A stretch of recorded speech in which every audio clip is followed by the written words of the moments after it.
अदालत का क़याम, जजों के तबादले का इख्तियार, एग्जीक्यूटिव मजिस्ट्रेट पावर की डिस्ट्रिक्ट लेवल पर तरसील, कौमी मालियाती कमीशन में सूबाई शेयर्स को हासिल तहफ़्फ़ुज़ का खात्मा, मुसल्लह अफ़वाद से मुतल्लिक़ आर्टिकल 243 में तरमीम और चीफ इलेक्शन कमिश्नर की तैनाती पर मौजूद डेडलॉक का खात्मा। 27वीं आईनी तरमीम का ड्राफ्ट मुकम्मल, हुकूमत पूरी शदोमत से 27वीं तरमीम की मंजूरी के लिए सरगर्म हो चुकी है। नायब वज़ीर आज़म इसहाक़ डार ने वाज़ेह किया है कि हुकूमत आईनी तरमीम ला रही है और हर सूरत लाएगी। पीपल्स पार्टी और हम एक पॉइंट पर पहुंच चुके हैं। ट्वीट मैंने भी देखी बिलावल भुट्टो साहब की। He is a politician, he is chairman of political party. I think he has every right to tweet. उन्होंने जो एरियाज आइडेंटिफाई किए हैं उन्होंने को हवा में नहीं किए। Let me also confess this thing, वो उन एरियाज पे बात हुई है। पीपल्स पार्टी के साथ हमारी जो 3 राउंड्स हैं और हमारी आपस में डिस्कशन है, हम दोनों मिलके एक पॉइंट पे पहुंचे। अब हमने दूसरे अलाइज को ऑन बोर्ड करना है। जो भी प्रोसेस होगा that will be transparent, will be as per my submissions I have made here, और इंशाअल्लाह हम इसको कोशिश करेंगे कि हम जितनी जल्दी हो सके इस हाउस में ले आएं। आई अश्योर यू कि ये गवर्नमेंट की ही है, गवर्नमेंट ही लाएगी और गवर्नमेंट का ये जिम्मेदारी है कि वो लाए। ये कहीं से पैराशूट नहीं हो रही। हुकूमत बड़ी पुरएतमाद है कि 27वीं आईनी तरमीम को बासानी पास करा लिया जाएगा। 27वीं तरमीम की मंजूरी के लिए अब तक की अहम तरीन बैठकों में वज़ीर आज़म शहबाज शरीफ की सदर आसिफ अली ज़रदारी से मुलाकात, सेनेटर फैसल वाडा की मौलाना फजलुर रहमान से मुलाकात, जबकि स्पीकर एयाज सादिक की ज़ेर सदारत पार्लिमानी जमातों का इजलास और खालिद मकबूल सिद्दीकी की ज़ेर सदारत MQM पाकिस्तान की पार्लिमानी पार्टी का इजलास हुआ है। 27वीं आईनी तरमीम का मुकम्मल ड्राफ्ट अभी किसी जमात को मौसूल नहीं हुआ, मगर इत्तेहादी जमातों का अंदाज़ा यही है कि तरमीम गुड गवर्नेंस और सूबों में बेहतरीन हमआहंगी के लिए लाई जा रही है। आईनी तरमीम पाकिस्तान में गुड गवर्नेंस, दफा और सूबों के दरमियान बेहतर हमआहंगी के लिए लाई जा रही है। तो 243 क्या तो एक मल्टी डोमेन एक टर्म है जिसके अंदर सिर्फ अब ज़मीनी जंग नहीं है, सिर्फ एयरफोर्स की जंग आसमानी नहीं है या समुंदर की नेवी की जंग नहीं है, साइबर जंग भी है, नैरेटिव की जंग भी है, इकोनॉमिकल जंग भी है, ग्लोबल पोजीशनिंग की जंग भी है। और उस जंग को आगे डिस्ट्रीब्यूट करके उसका फ़ायदा उठाने के लिए अगर हमें अपनी अफवाज को उसमें सिनर्जी क्रिएट करने की ज़रूरत है तो उस सिनर्जी को हम क्रिएट करेंगे।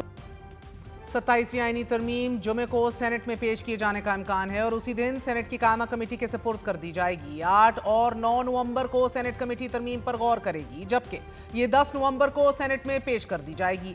सेनेट में अददी पोजीशंस पर नजर डाली जाए तो आईनी तरमीम के लिए हुकूमत को 64 वोट दरकार हैं, जबकि हुकूमती बेंचेस पर आज़ाद सेनेटर्स मिलाकर 60 का नंबर मौजूद है कि जिसमें सबसे ज्यादा सीटें पाकिस्तान पीपल्स पार्टी के पास हैं, जिनकी तादाद 26 है। इसी तरह मुस्लिम लीग नून के पास ऐवान बाला में 20 नशिस्तें हैं। सेनेट में हुकूमती इत्तेहाद बलोचिस्तान अवामी पार्टी की 4 नशिस्तें और MQM के 3 अरकान हैं। हुकूमत की जानिब से बज़ाहिर स्पीकर कौमी असम्बली एयाज सादिक को यह जिम्मेदारी सौंप दी गई है कि वो पार्लियामान में आईनी कानून साजी की बासानी मंजूरी के लिए इत्तफाक राय पैदा करें।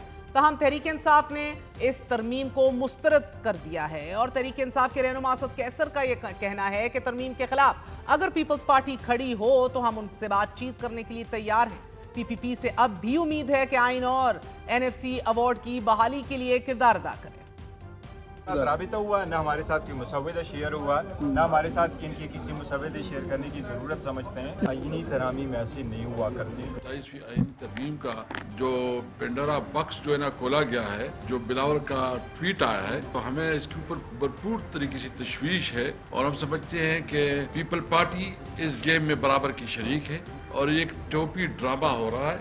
और फिर बीच में जो है ना आखिर में पीपल पार्टी कहेगा कि मैंने तो ये अचीवमेंट कर ली है, मैंने 18 अमेंडमेंट जो है ना उसको प्रोटेक्ट किया, लेकिन असल में इनके फैसले पहले हो चुके हैं।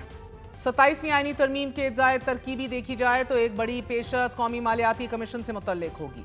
एज ऑफ राइट नाउ कौमी मालियाती कमीशन में सूबों के शेयर्स कम करने पर पाबंदी है। 18वीं तरमीम के मुताबिक 7वें NFC अवार्ड के अंदर सूबों के जो शेयर्स मुतय्यन हो गए उन्हें कम नहीं किया जा सकता।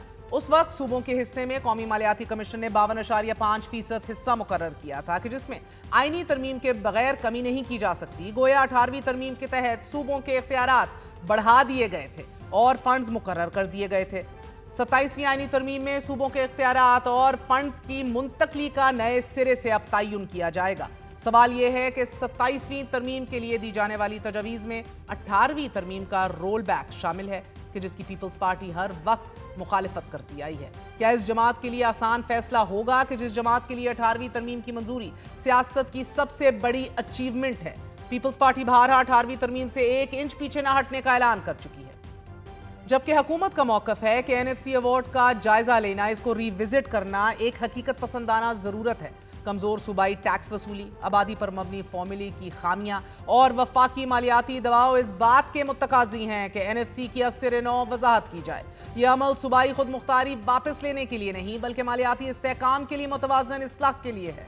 27वीं आईनी तरमीम का एक और अहम नुक्ता तालीम और आबादी को सूबों से लेकर वफाक के ताबे करना है। पीपल्स पार्टी के लिए ये भी एक चैलेंज से कम नहीं, क्योंकि पीपल्स पार्टी ने ही ये दोनों नुकात सूबों के जेर इंतजाम कानून साजी में शामिल किए थे। लेकिन सवाल ये भी अहम है कि 17 सालों से सिंध में पीपल्स पार्टी की हुकूमत है। As per the economic survey 2024-2025 Sindh की शरह ख्वानदगी आज भी 57% से आगे नहीं बढ़ी। 5.5 करोड़ आबादी के लिए फकत 48,000 गवर्नमेंट स्कूल्स हैं और इन स्कूलों में एक बड़ी तादाद गोस्ट स्कूल्स की है। वो स्कूल भी शामिल हैं कि जो ताहाल फंक्शनल नहीं है। 27वीं तरमीम का एक और अहम नुक्ता चीफ इलेक्शन कमिश्नर की तैनाती है। वजीर मुमलिकत बराए कानून का कहना है कि हुकूमत नए चीफ इलेक्शन कमिश्नर की तैनाती के लिए मौजूद डेडलॉक खत्म करना चाहती है। चीफ इलेक्शन कमिश्नर की तैनाती से मुतल्लिक मुमकिना तरमीम यह है कि निगरान हुकूमत की तश्कील के वक्त इत्तफाक ना होने पर नामजदगी का इख्तियार इलेक्शन कमीशन के पास होता।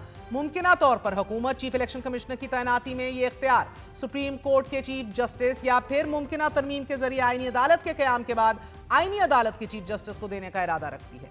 27वीं आईनी तरमीम का एक और नुक्ता आर्टिकल 243 में तरमीम है। हुकूमत की जानिब से वजाहत दी गई है कि आर्टिकल 243 का अस्सिर-ए-नौ जायजा लेना हुकूमत का आईनी इख्तियार है और वक्त की जरूरत भी।